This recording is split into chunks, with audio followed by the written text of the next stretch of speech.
Bom, então, boa tarde a todos. Vamos dar início aí aos trabalhos de mais um bate-papo criminal.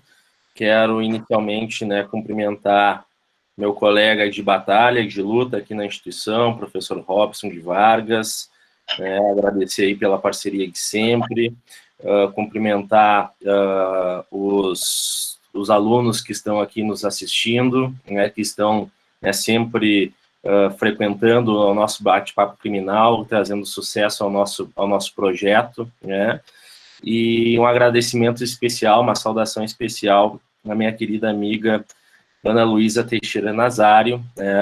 Eu vou fazer uma breve apresentação aqui do currículo da Ana. Tá? A Ana é advogada criminalista, ela é formada em Direito, especialista em Ciências Penais pela PUC, mestranda em Direitos Fundamentais e Justiça pela Universidade Federal da Bahia. A Ana está aí em Salvador, Estamos aqui com inveja da Ana, a Ana também, ela é professora de Direito Penal e de Processo Penal no Centro Universitário Unirui, em Salvador, e faz parte de diversos institutos, de diversas comissões, sobretudo relacionadas a questões que dizem respeito à raça, gênero e classe, Então, Ana, seja muito bem-vinda. A Ana é uma grande amiga, tenho orgulho de alguma forma, ter contribuído aí para a formação, para ajudar a Ana a entrar no mestrado, foi um orgulho muito grande quando a Ana foi aprovada no mestrado da Federal da Bahia, que eu acompanhei todo o processo e a luta dela para entrar, e foi uma grande conquista. E também é um orgulho muito grande poder compartilhar de outro espaço acadêmico, e nós organizamos um livro sobre criminologia e música brasileira.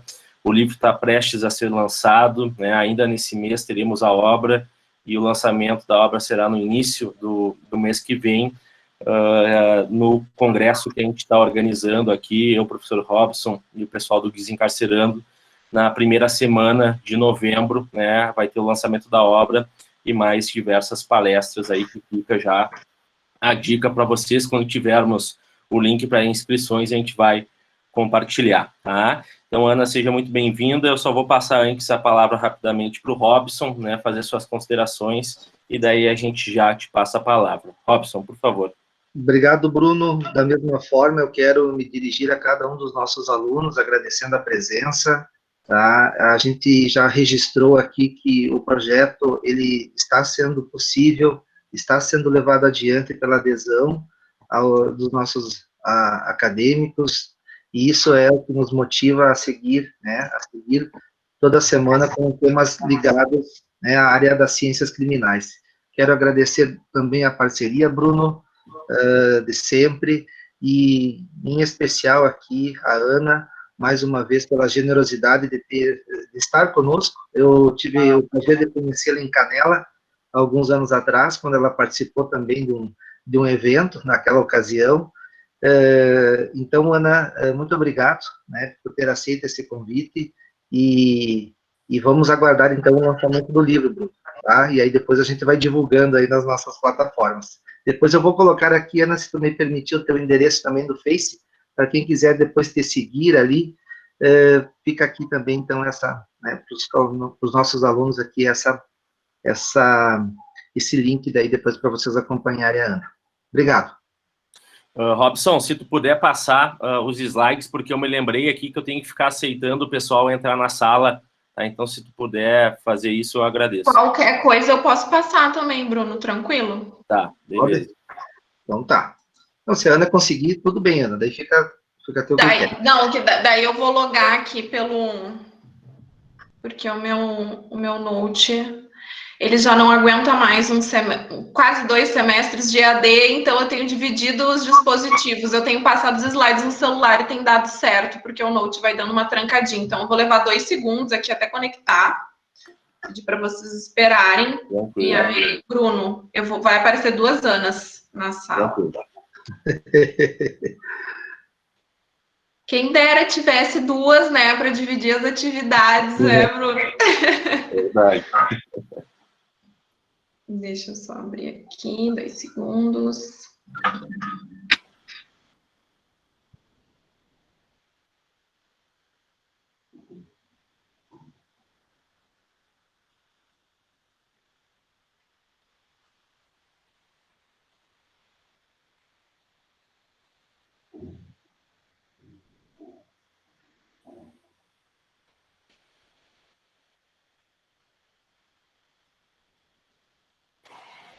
Tá aparecendo?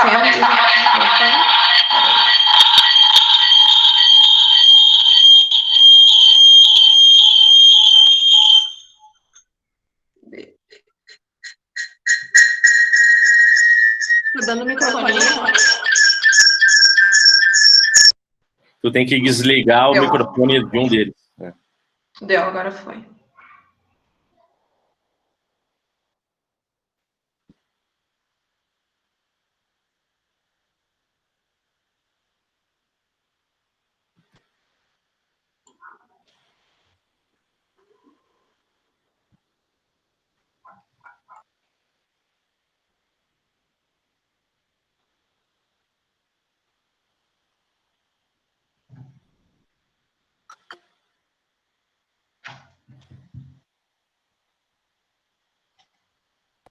Tá aparecendo certinho, né, gente? Show de bola. Certo. Então tá, desculpa essa pequena demora. Eu quero primeiro agradecer ao professor Bruno, ao professor Robson, por me convidarem para participar desse bate-papo. Eu fico muito feliz e muito honrada de sempre ser lembrada aí pelos amigos, né, que sempre tendo uma oportunidade estão me chamando para algum debate, a gente sempre consegue estabelecer reflexões muito interessantes, né? E como o Bruno falou, ele acompanhou aí a minha trajetória de ingresso no mestrado, né? De mudança para outro estado, trazer tudo do Rio Grande do Sul para a Bahia, e cá estou, né? Me encaminhando aí já para o final do mestrado. Então, Bruno é um grande amigo, um grande parceiro, né? Que me auxiliou muito nesse processo. E ansiosa para o lançamento do nosso livro, né, Bruno, que vai ser em grande estilo aí também. Então, vamos lá, gente. Eu quero também agradecer a presença de todas as alunas e todos os alunos da UFS, em especial aos meus alunos da Unirui, que sei que estão acompanhando também. A galera estava aflita atrás da inscrição, do link, então a gente conseguiu aí mobilizar bastante gente. Estou vendo que a gente tem quase 100 pessoas já conectadas, então fico muito feliz com essa repercussão, né? Então, gente, eu quero falar hoje com vocês sobre desmilitarização da polícia, mas já adianto que vai ser por um viés um pouco diferente do que geralmente se fala, né? Quando a gente vai falar de desmilitarização da polícia, sempre se vincula à letalidade policial, né, à violência por parte de policiais em abordagens, principalmente abordagens em regiões periféricas, o que, de forma alguma, a gente ignora. Mas, depois de analisar o anuário do Fórum Brasileiro de Segurança Pública de 2019 e de algumas conversas, né, que o mestrado me proporcionou, eu percebi que é muito limitado a gente ficar com uma visão sempre na consequência, né, sempre no resultado, e não refletir sobre esse subtítulo que eu coloquei aí, né, reflexões sobre a formação militar. Então é importante a gente transcender aí, né, o debate de uma polícia militar violenta e entender por que nós temos, então, uma polícia que se porta dessa maneira, e também ter um olhar mais humanizado sobre os policiais, né? Porque a gente vê em alguns discursos, e a gente se perde muito fácil na crítica, uma responsabilidade exclusiva ao soldado que agiu de determinada maneira truculenta, que foi responsável por tal operação que resultou na morte de jovens e etc., né, o que a gente está acostumado aí a ver nos jornais.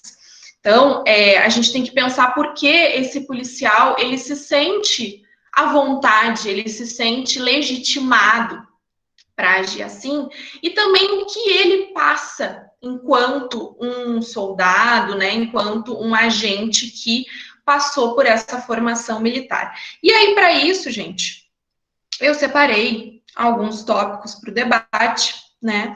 Então, começando por um histórico muito breve, né, considerando aí o tempo da Polícia Militar no Brasil, quero demonstrar para vocês alguns dados, falar como esse militarismo, ele também atinge essas pessoas que estão fardadas, né? As performances de masculinidades que são inerentes a esse meio militar, o que então a gente traz uma perspectiva de gênero para esse debate, e, por fim, a questão, né, do suicídio entre os policiais militares. E aí, gente, iniciando então com esse contexto histórico da PM, a PM, ela é uma instituição que é forjada em modelos e valores do período escravagista, brasileiro, né? Que vai, então, acompanhando todas as mudanças, toda a evolução da nossa sociedade, e ela sempre ganha novas justificativas, uma roupagem semi-nova, né? Para que ela tenha, então, a sua manutenção garantida em sociedade. E aí, o que a gente tem, né, no surgimento da Polícia Militar aqui no Brasil? Então, na primeira década de 1800, a gente tinha o seguinte cenário aqui no Brasil. A gente tinha, primeiro, a vinda da família real portuguesa para o Rio, que fez esse movimento, como a gente sabe, né, lembra lá das aulas de história, porque o território de Portugal, ele estava sob ameaça de invasão pelo Napoleão, né? Então a família real, ela sai e vem para sua colônia, né? Vem aqui para o Brasil. E aqui no Brasil a gente tinha elites, né? Que com a chegada dessa família real, então vão fortalecer um sentimento de medo, um sentimento de muito receio com uma situação que aconteceu aqui na América Latina, né, que aconteceu no Haiti, que foi a Revolução Haitiana, né, que foi de 1791 a 1804. Essa revolução, gente, ela resultou no fim da escravidão no Haiti e na conquista da independência sobre a França. Então, essas elites que já habitavam aqui, junto com a família real, começaram a nutrir um grande medo de que o histórico do Haiti se repetisse no Brasil. E, além disso, nós tínhamos muito mais pessoas negras do que brancas aqui. Então, se tinha esse temor de uma grande rebelião, considerando, né, esse contingente. E aí, diante desse contexto, o que acontece? O Dom João, ele vai instituir a divisão militar da Guarda Real de Polícia em 1809. E essa divisão militar, ela vai ganhar a atribuição de garantir a ordem pública, né? Enfim, depois dessa instituição, o que a gente tem? Nós vamos ter a Revolta dos Malês, né? A gente teve outros episódios de rebeliões, né? Então, fatores que fizeram com que as classes dominantes, elas investissem cada vez mais num controle dos escravizados, num controle da população negra no geral, né? E esses acontecimentos, eles foram fortalecendo a necessidade, então, de manter essa instituição, né? Esse início aí, começo, né, da Polícia Militar através dessa divisão, então, criada pelo Dom João. E aí, se a gente for analisar, né, documentos históricos que vão falar sobre a ação da polícia militar nas suas primeiras décadas, né, nós vamos perceber que a maioria, né, para não dizer quase todas as ações da polícia, elas estavam relacionadas a pessoas escravizadas e também a pessoas negras libertas, né? Então, elas eram essas pessoas que eram alvo das ações policiais, elas eram acusadas de atentar contra a tal da ordem pública, né? Que era a função, então, dessa divisão militar proteger. Então, pessoas negras escravizadas e libertas, elas eram presas, por exemplo, pela prática de capoeira. E aí a gente sabe que a capoeira, a essa época, então 1810, 1820, ela ainda não era criminalizada formalmente, ela foi ser criminalizada só em 1890 no nosso Código Penal, né, lá no artigo 402. Então a gente sabe que esse racial profiling, né, que não vai só direcionar, como também vai naturalizar a violência contra as pessoas negras, ele não diz respeito só a esse passado que a gente está comentando agora, mas ele também ainda é muito presente nos dias de hoje, né? Então, no Rio de Janeiro, de acordo também com o Fórum Brasileiro de Segurança Pública, das 1.075 vítimas entre janeiro e julho do ano passado, 80% eram pessoas negras.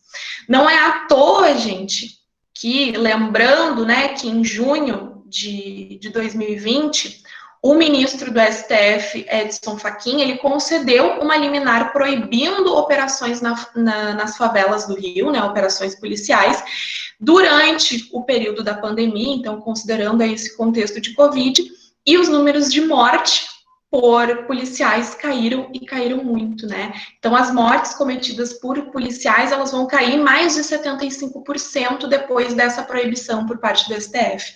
Né? Se a gente, esse dado de 75% é em comparação aos meses de junho e de julho de 2019. Então, a gente vê uma influência direta da polícia militar na morte dessas pessoas, né?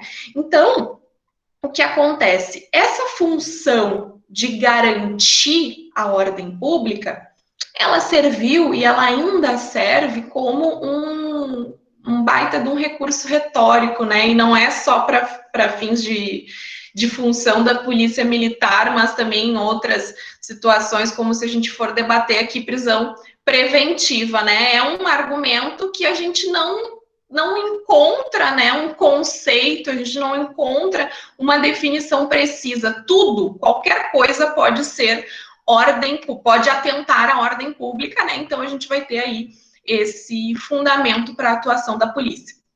Então, essa função, ela vai contribuir e muito para justificar a permanência dessa polícia militarizada diante de vários cenários. Então, eu falei para vocês muito rapidamente sobre o controle da população negra, e aí, se a gente está falando de 1810 a 1820, a gente ainda está falando do período de escravidão, né?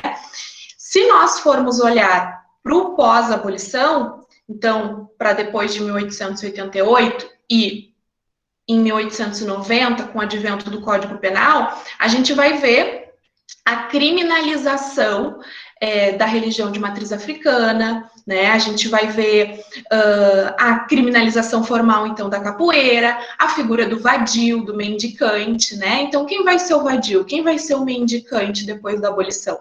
Vai ser aquele negro, né, liberto, que é desempregado, que não tem um domicílio certo, que não tem nenhum tipo de assistência social, né, para se encaixar, então, no que se esperava desse perfil de cidadão. Então, a gente tem também no Código de 1890 outras previsões, né, que potencializaram essa criminalização da população negra e, junto com isso, então, uma maior atuação por parte da polícia militar, tá? Então, saindo desse período de 1888, 1890, se a gente for para 1915, 1920, que nós vamos ter no Brasil? Nós vamos ter a formação do movimento operário brasileiro, né? Foi um movimento que ganhou muita expressividade no estado de São Paulo, em 1917, né? Nós tivemos aí uma grande greve, e, novamente, quem vem? Vem a força policial militarizada, né, responsável, então, pela repressão desses operários. Então, vocês veem que a gente vai evoluindo enquanto sociedade, e a polícia militar, ela continua, né, ainda que não fosse uma polícia militar, né, com o nome que nós conhecemos desde 69, esse tipo de policiamento militarizado, ele já se fazia presente, então, né. Se a gente sair desse movimento operário e der um salto e for para a época da ditadura militar, então, né, em 64, depois que os militares deram o golpe e assumiram o poder, nos anos seguintes, a gente vai ter uma grande reação de estudantes, né, a gente vai ter a formação de grupos revolucionários armados, e essa reação à ditadura, ela vai se tornando cada vez mais preocupante e vai recebendo respostas por parte dos ditadores, né? Então, eles vão se preocupando com essa reação e, ao mesmo passo, vão arrumando aí ferramentas para silenciar, né, qualquer tipo de revolta. Então, o que acontece? Os militares, eles vão responder em 1968 com o AI-5, em 69, aí sim, vai vir um decreto, que é o decreto 667, que vai reorganizar as polícias militares, os corpos de bombeiros militares dos estados, do Distrito Federal, e vai, então, concluir esse processo de militarização que é vigente até hoje. Então, falando de um histórico, né, breve da Polícia Militar, a gente já consegue desvincular a ideia de que a PM foi criada na ditadura. Não foi isso, né? Este formato de policiamento militar, ele já vem, como a gente viu, né, desde 1809 aí, e apenas em 1969, que foi ganhar, então, o nome Polícia Militar com essa reformulação, né, nos estados e no Distrito Federal, mas não está relacionada à ditadura, né, gente? A ditadura, ela fortaleceu, com certeza, e muito, essa instituição, mas ela foi criada pelo Dom João, tá? E aí, o que nós vamos ter? Né? A gente vai, então, sair desse período de ditadura, vai caminhar, então, para uma redemocratização do país, e a gente tem a nossa Constituição de 1988, que é a nossa Constituição Cidadã, né?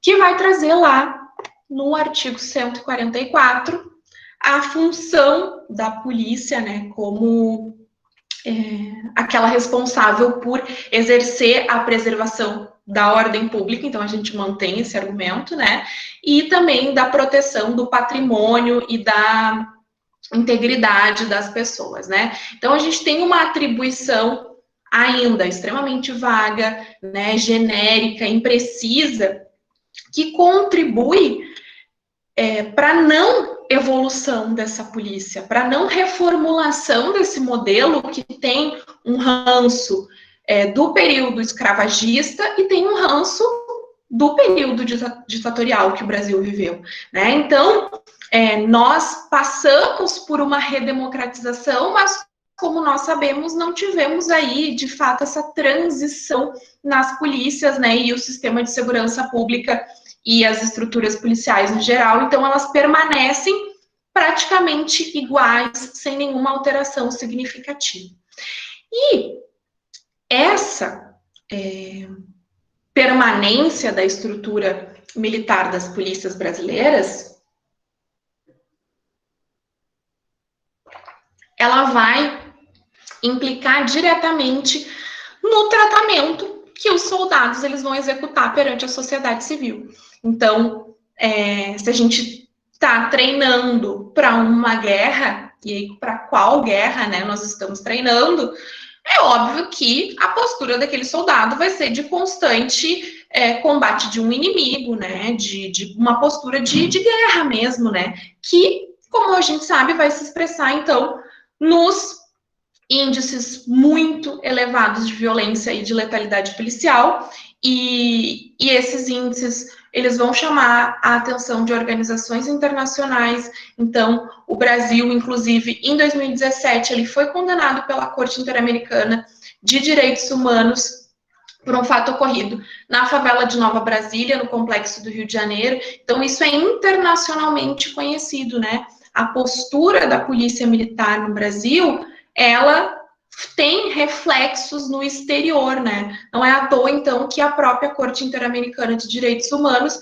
reconheceu esse fato em 2017 e condenou, então, o Estado brasileiro.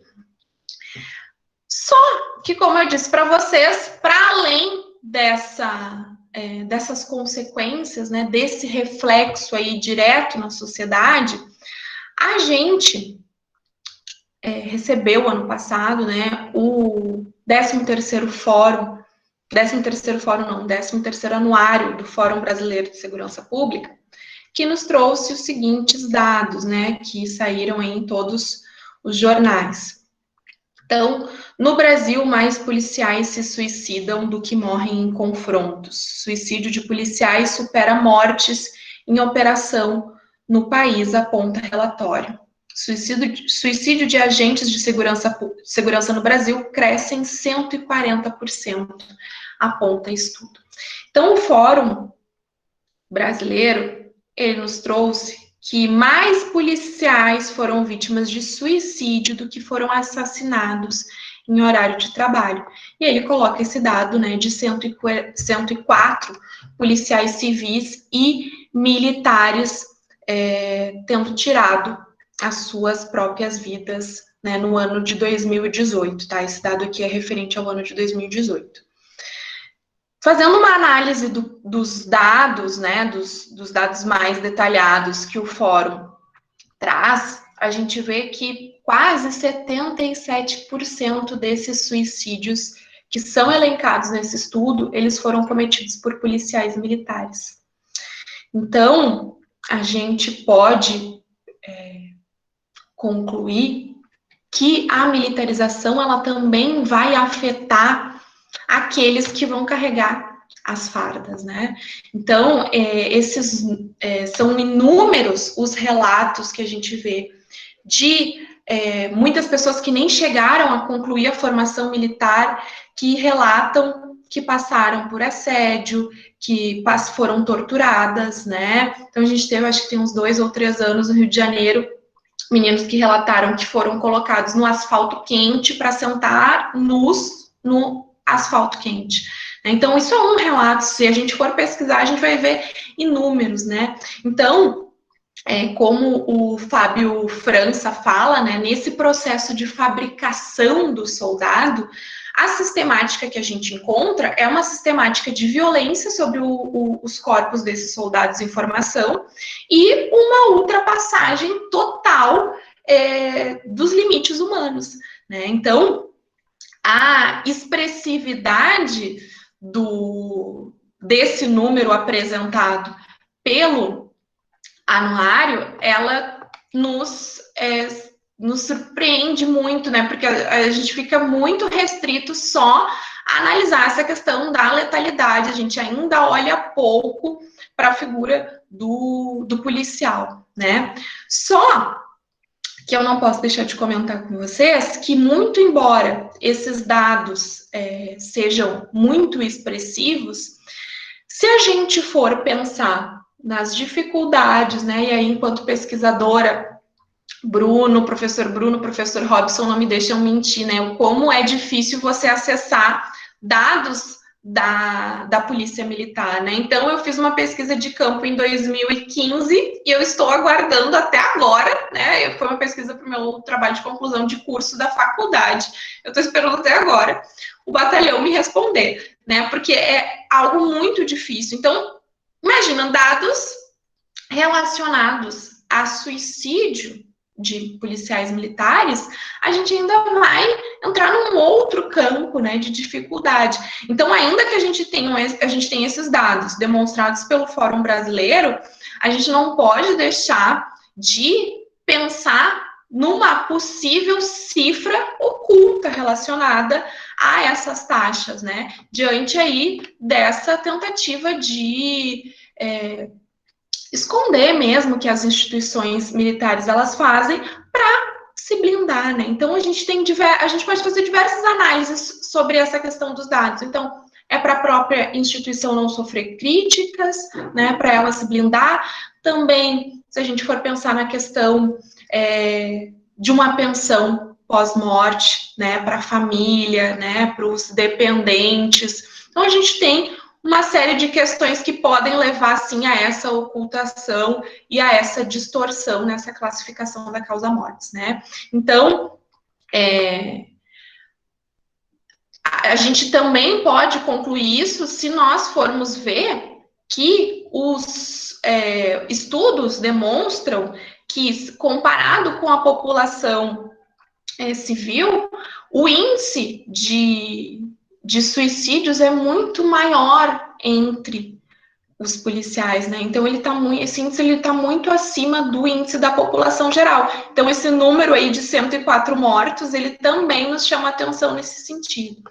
E aí, falando especificamente sobre o treinamento que é oferecido nas academias de polícia militar, esse tratamento, ele não vai operar num sentido só de um condicionamento físico, de uma formação profissional adequada, né? Mas ele vai reforçar padrões de masculinidades violentas, né? Padrões que vão ser reforçados através de incentivos à brutalidade, à agressividade, né? Então a gente vai forjar sobre esses valores a identidade do policial militar. E aí eu falei para vocês que eu gostaria de abordar essa perspectiva de gênero, porque ela se faz essencial quando a gente vai falar sobre as tradições militares, né? Porque essas tradições, elas são historicamente performáticas para fins de manutenção de um poder masculino na nossa sociedade, que é uma sociedade patriarcal, uma sociedade machista, né? Uma sociedade que vai se sustentar aí em estruturas hierárquicas de dominação masculina. Então, nós percebemos muitas vezes, durante esse processo de formação dos soldados, uma constante oposição ao perfil que é socializado como um perfil masculino. E que perfil é esse? Vai ser um perfil dócil, vai ser um perfil mais empático, vai ser um perfil que é mais vulnerável, frágil, que demonstra os seus sentimentos, né? Então, para a formação de um bom soldado, como a instituição militar espera, a gente tem que se colocar totalmente em oposição a essa feminilidade, né? Então, a gente vai ter uma reprodução dessas masculinidades que vão ser incentivadas no campo militar, né? A gente sabe que é natural, infelizmente, né, diante aí do contexto da nossa sociedade, é natural que a socialização do homem, ela se dê dessa maneira, mas isso é muito reforçado nesses espaços, né? Então, se exige que isso seja potencializado. Então, vão ser atribuídas ao bom policial qualidades que vão ser reconhecidas como qualidades masculinas, né? Que é força, coragem, brutalidade, justamente para colocar em oposição a essas características femininas, porque essas características ditas, né? Esses atributos socializados como femininos, eles vão ser colocados numa inferioridade, né? Numa posição de inferioridade. Então, se a gente for seguir por essa perspectiva de gênero e for olhar através dessa lógica androcêntrica, o soldado ele tem que estar em oposição a essas características de mulher para fugir desse estigma de fraco e de medroso, o que vai tornar ele, então, inapto para seguir essa carreira militar, né? Então, é aquela ideia, entre muitas aspas, de um homem de verdade, né? Então, durante essa formação, a gente vai ter esse reforço, a gente vai ter esse processo de desumanização desses policiais, né, de total dominação desses corpos, o que eles vão executar posteriormente na rua, né, depois aí que forem formados por essa academia, né, e isso influencia diretamente no adoecimento dessas pessoas, né? Porque a gente pode analisar a questão do suicídio dos policiais militares, principalmente aí no estado do Rio Grande do Sul, né? Pelo parcelamento de salários, pelo sucateamento da polícia militar, né? Então não encontra aí viaturas em boas qualidades, não encontra muitas vezes um colete à prova de balas dentro da validade, né? São muitos relatos de policiais que usam coletes vencidos. E a situação de estresse por si só, né, que é inerente aí à função policial.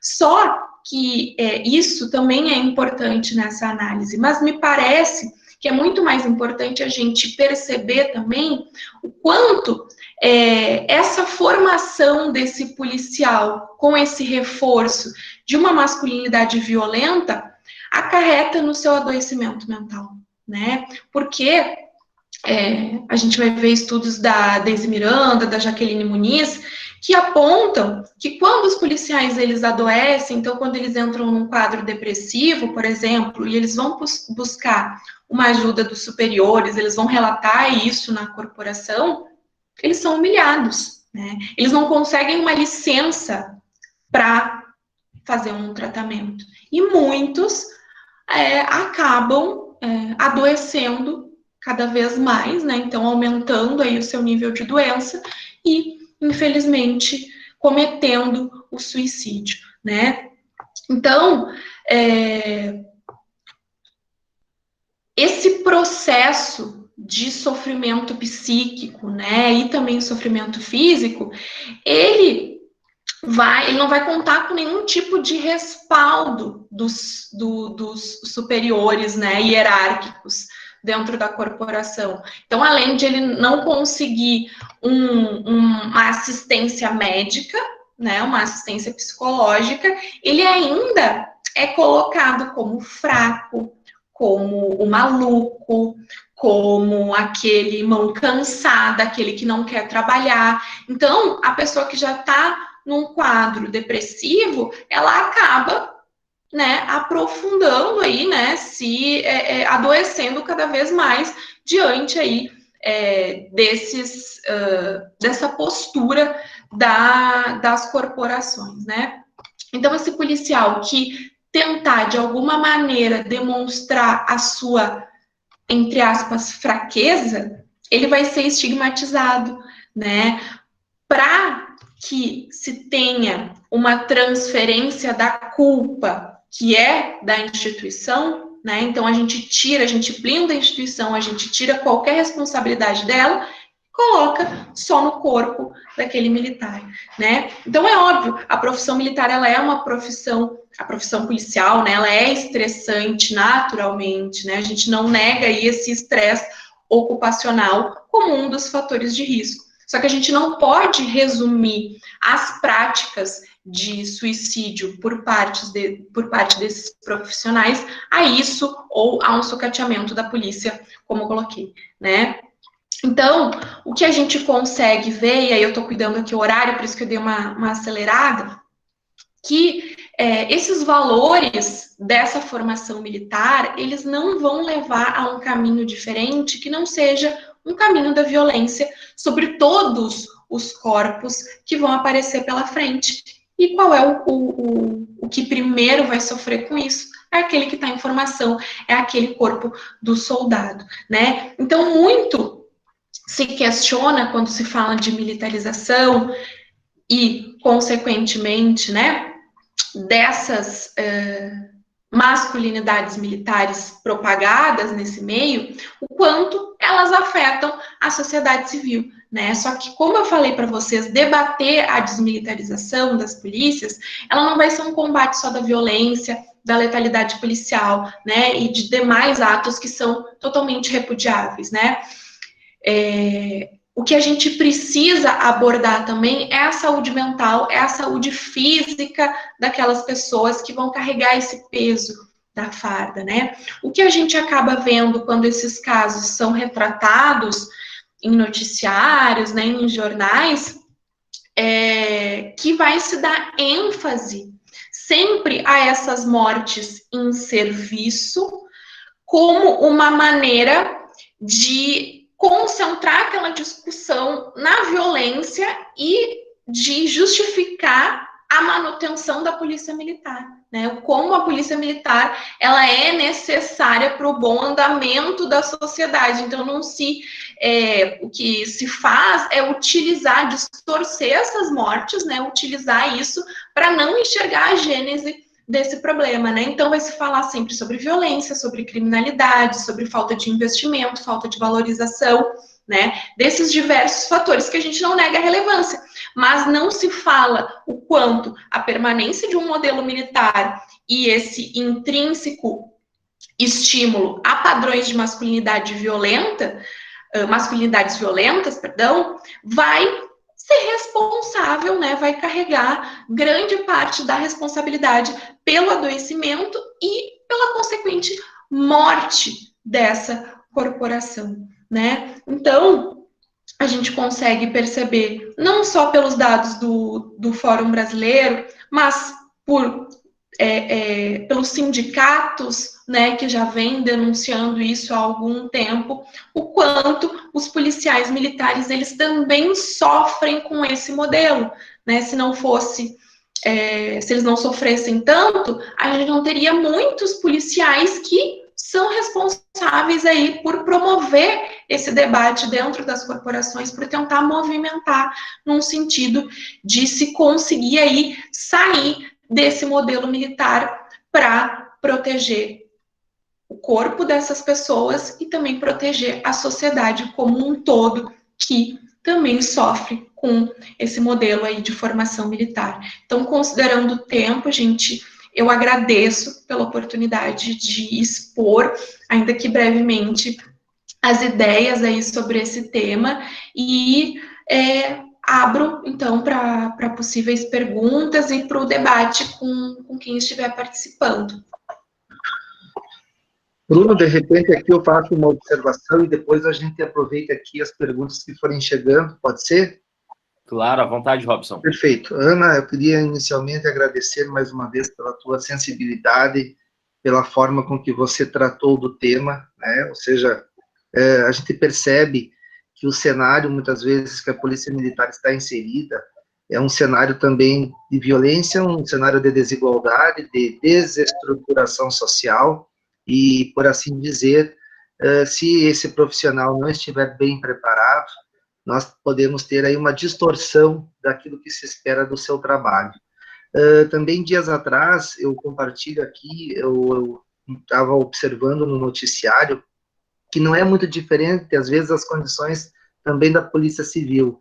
Em determinadas situações, os dados que nos chegaram aqui, nos chegam em relação aos inquéritos em andamento, especialmente em casos de crimes contra a vida, e aí podemos fazer um recorte em relação ao homicídio. Estatisticamente, nós temos aí, em determinados estados, que 70% das investigações não são capazes de apontar ali uma solução para aquele crime. Então, assim, me parece aqui que há, com certeza, uma certa falta de melhores condições de trabalho, não só em relação à Polícia Militar, mas também em relação à Polícia Civil. Então, esse desaparelhamento, muitas vezes, que é institucional, ele acaba também se estendendo para o humano. Eu acho que essa é uma das situações que você traz com bastante acerto e propriedade. Eu queria só ver contigo, assim, aproveitando essa tua apresentação, essa tua leitura, o Brasil tem espaço, quem sabe, para uma reforma nesse atual sistema de segurança pública. Eu me refiro em relação, quem sabe, a reunirmos aí uma polícia só, quem sabe, algo nesse sentido, alguma reforma que poderia vir no sentido de nós termos aqui um quadro melhor do que esse que hoje se apresenta.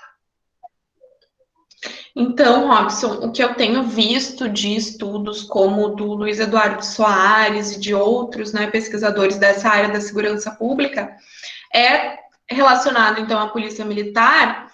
Quando se fala de desmilitarização, não é falar de desarmar essa polícia, né, mas que a atuação dela ostensiva, né, a atuação armada, seja uma exceção, que ela seja muito mais uma polícia comunitária, uma polícia que não está a serviço do Estado, como é o que acontece hoje, né? Então, de zelar e de proteger os interesses do Estado, e sim de proteger, de fato, a sociedade, então se aproximando das comunidades, né? Então, uma polícia mais humanizada nesse sentido, e aí quando a gente fala polícia comunitária, não é uma polícia instalada nas comunidades, como a gente tem no caso das UPPs e dos territórios de paz, mas uma polícia que dialogue, que ofereça oficinas, que ofereça debates com a comunidade, que esteja mais próxima realmente da sociedade, até para recuperar a sua imagem, né? Recuperar a sua confiança que foi perdida ao longo dos anos, né? Então, uma polícia que saísse aí desse modelo que é uma extensão do exército, então, que adota essa tática de guerra nas ruas e que se aproximasse, então, de uma polícia mais voltada a dialogar com a comunidade, a proteger mesmo a sociedade, né? Perfeito. Muito obrigado, Ana. Eu que agradeço. Temos uma pergunta aqui, Ana, do Vitor. O Vitor pergunta se as guardas municipais seriam uma nova proposta, um novo modelo de polícia desmilitarizada. As guardas municipais, elas se assemelham com essa ideia, né, de uma polícia desmilitarizada. O que acontece é que não basta a gente reformar as instituições, né, e aí a gente já teve vários exemplos. Então, a gente pensa, vamos reformar este ponto, vamos adotar um outro modelo. O que a gente tem que mudar é uma cultura. Então, a gente tem uma cultura militarizada. Então, eu estou falando aqui da polícia militar, mas a gente também vai ver uma militarização na polícia civil, na polícia federal, né? Então, uma postura militarizada, ela não vai, óbvio que ela vai se expressar muito mais na polícia militar, mas ela não fica restrita. Então, a gente também tem práticas questionáveis por parte de guardas municipais, né? Então, posturas truculentas, também posturas violentas e arbitrárias. Então, o que a gente tem que pensar é um novo modelo de segurança e aí um novo modelo de estrutura para as polícias, não só uma reforma, simplesmente tirar aqueles militares de uma instituição e colocá-los numa outra com outro nome e um outro uniforme. Isso não é suficiente. E por isso que esse processo ele é tão demorado, né? Porque a gente tem que passar por uma nova formação e desconstruir aí esses conceitos que infelizmente já estão enraizados, né?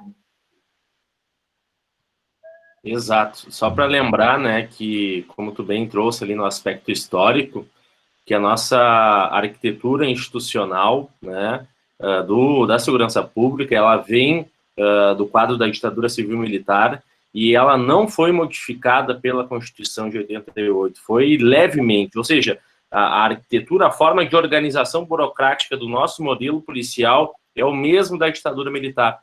A gente não passou por um processo de reformulação das instituições e a gente acaba tendo isso como uma herança, né, que geralmente nos processos de redemocratização que acontecem nos países, há uma reformulação das instituições para superar aquelas heranças ditatoriais, algo que a gente não teve, e é algo que, como a Ana bem expôs, né, vitimiza, né, não somente a sociedade mais vulnerável, mas os próprios policiais, né, tanto por uma questão de letalidade quanto por uma questão de suicídio. O Marlon aqui está fazendo um questionamento, Ana. O Brasil vive praticamente uma guerra civil, temos mais mortos civis do que na guerra da Síria. Diante desse cenário, a militarização da polícia não se torna necessária? Existem outras alternativas? O que acontece, Marlon, é na linha do que a gente está falando, né? Eu entendo que a militarização da polícia, ela contribui com o número desses mortos e contribui com esse cenário de guerra que a gente tem. Então, muitos desses dados se devem ao quê? Se devem à guerra às drogas, né? Que, como a gente sabe, não é uma guerra às drogas, é guerra às pessoas, né? Então, as pessoas que são selecionadas aí para serem combatidas por parte do braço armado do Estado, que vai fazer esse trabalho sujo, né, que é de silenciar, de neutralizar essas pessoas através do assassinato dessas pessoas, como a gente vê em muitos casos, né? Então, eu entendo o que tu está colocando, mas eu não acredito que a militarização ela seja necessária ou ela seja uma saída. É na linha do que a gente estava colocando antes. A gente tem que pensar em outros modelos de segurança pública, e aí eu falei aqui de um, que é uma polícia comunitária, mas pensar principalmente na gênese desses problemas, né? Então, se a gente está vivendo aí uma guerra civil, e aí eu coloquei aqui a questão da guerra às drogas, por que a gente tem isso?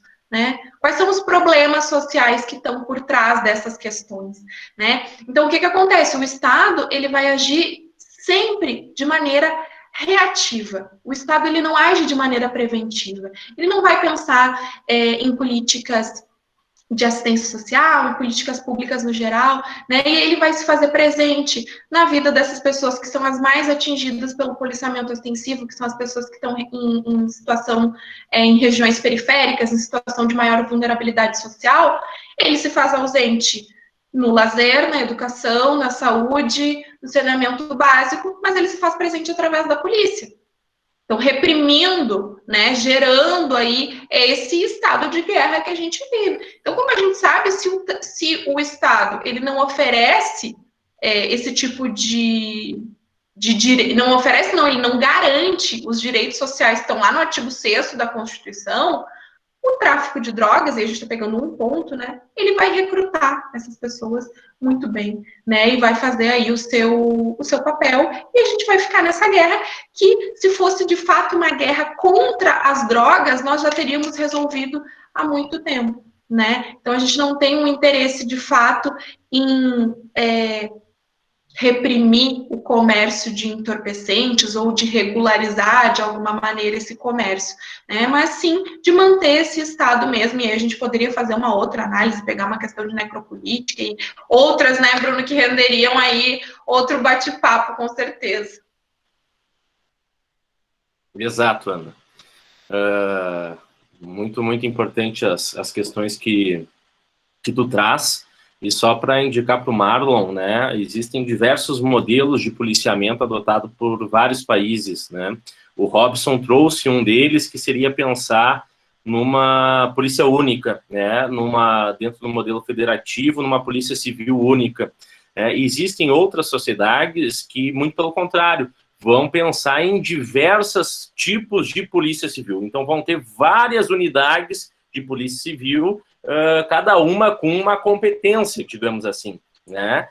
Então, existem diversos modelos. O que a gente percebe é que algumas sociedades mais avançadas, o modelo militarizado ele foi superado, né? Embora alguns países ainda adotem, né, os países mais avançados, eles acabaram descartando um pouco esse modelo de polícia, né?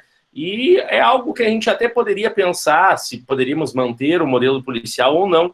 O problema é as raízes históricas que nós temos deste nosso modelo policial, que reproduz esse tipo de situação que a gente vive até hoje e que é prejudicial ao próprio policial. É tão prejudicial ao próprio policial que o policial não tem autonomia e liberdade de criticar a própria instituição, senão ele pode ser penalizado e responsabilizado.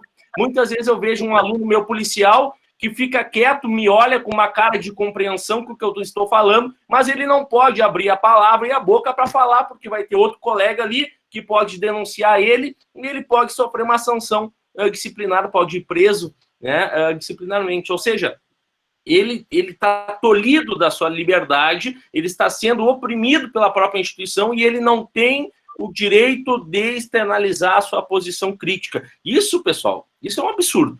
Dentro de uma sociedade democrática, isso é totalmente abominável, né? O policial não tem esse mínimo de autonomia, de organização, de reivindicação dos seus direitos, né? E os policiais que fazem isso são perseguidos pela própria instituição, né? Ou por outras instituições afins.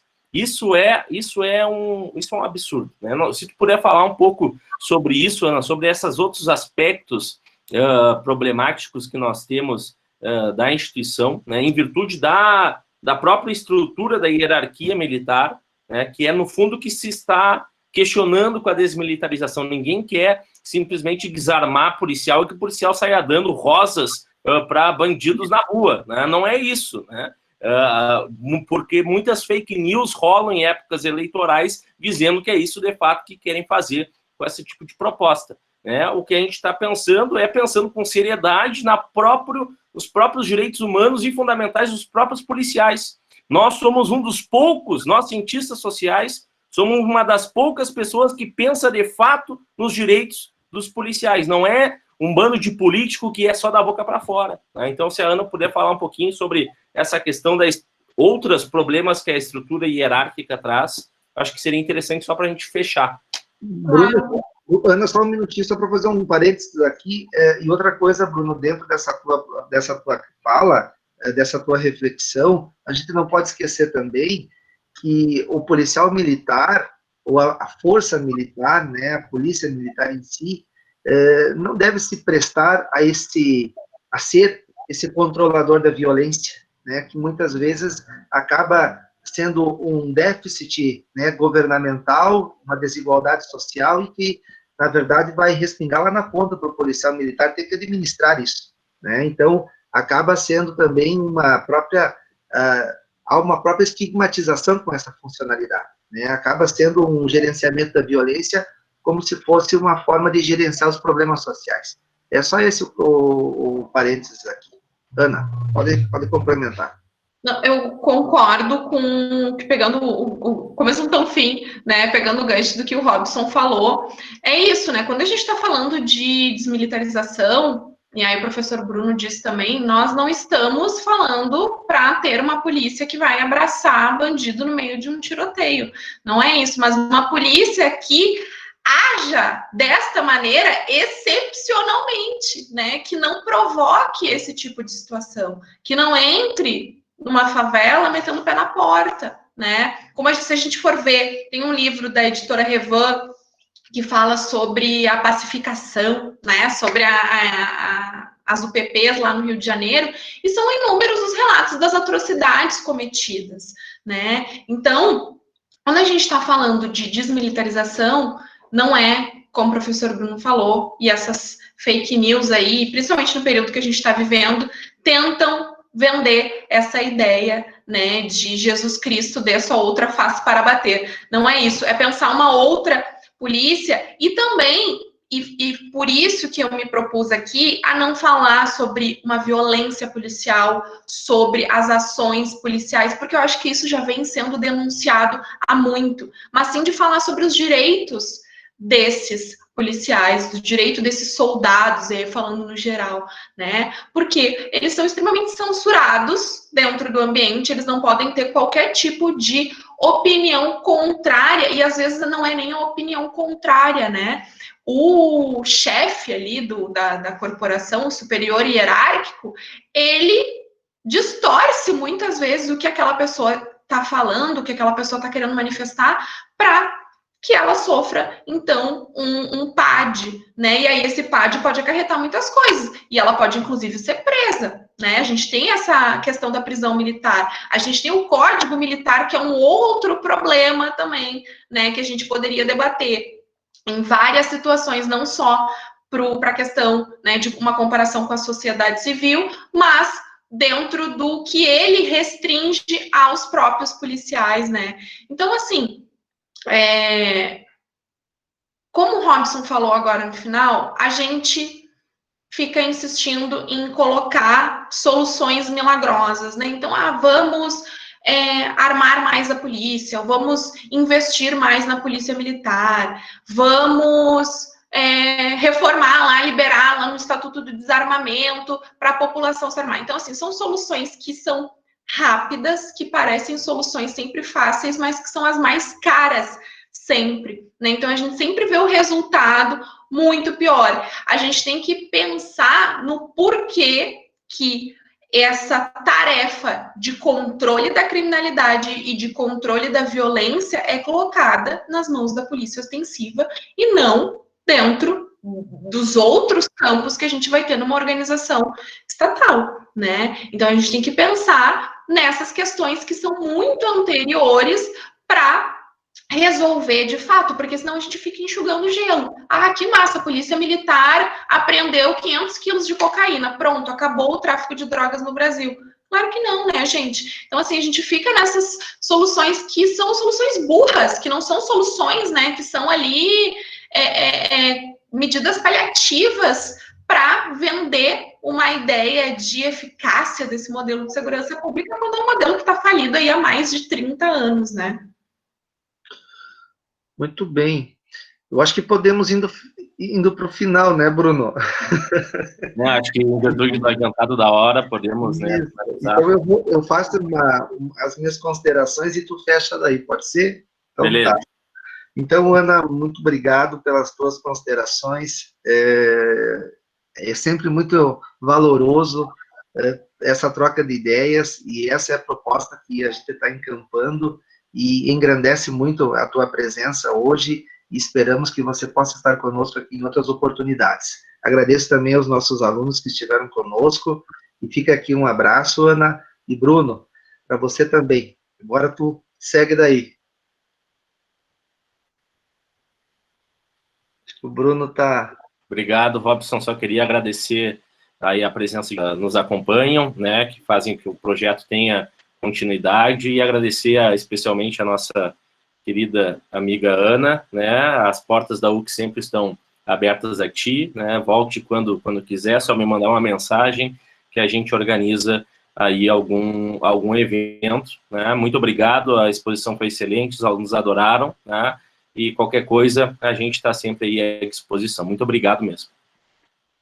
Ai, gente, eu agradeço muito pelo espaço, né, pela oportunidade de expor aqui essa pesquisa para vocês, e espero muito em breve que eu esteja aí na Serra, né, como eu falei, né, Bruno, aproveitando o que a nossa Serra Gaúcha tem para oferecer, que estou morrendo de saudade. Então é isso, gente. Eu coloquei aí as referências, né, que eu utilizei. Eu posso mandar os slides para o Bruno depois. E, por fim, eu coloquei os meus dados para, se alguém quiser entrar em contato, trocar uma ideia, eu estou à disposição. Tá, gente? Muito obrigada. Obrigado. Tchau, tchau. Obrigado. Valeu, Bruno.